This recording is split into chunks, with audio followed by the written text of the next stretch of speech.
Hi guys! Samahan niyo ako sa a day in life of a professional tambay, syempre. So this is my dog. And dito guys is naglaba lang ako ng mga medyas.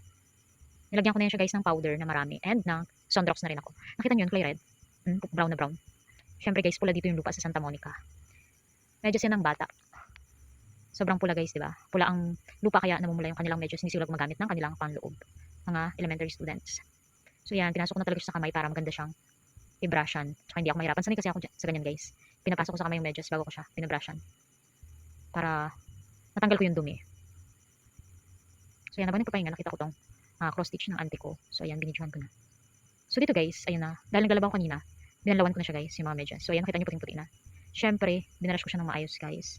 Para naman, sabihin nilang, malinis naman ako maglaba. So ayan, tamang banlaw lang. Yan, kusot-kusot ng medyas para totally matanggal talaga yung mga dumi. So ayan, yan yung upuan ko guys. Wala kasi kami upuan, kaya yun lang ginamit ko. So ayan, nakapag-short lang ako kasi nga naglalaba ako eh.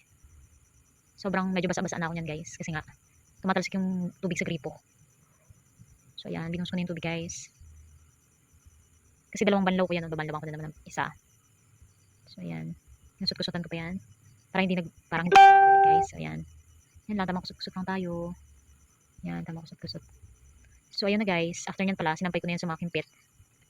Para matuyo ng mabilis kasi gagamitin nila sa Monday para pagpasok. So ayan lang guys. So dito naman nakita ko itong, para siyang dream catcher.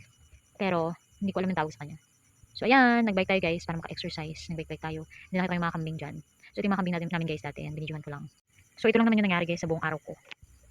Ayan lang naman. Bye bye guys. Thank you for watching.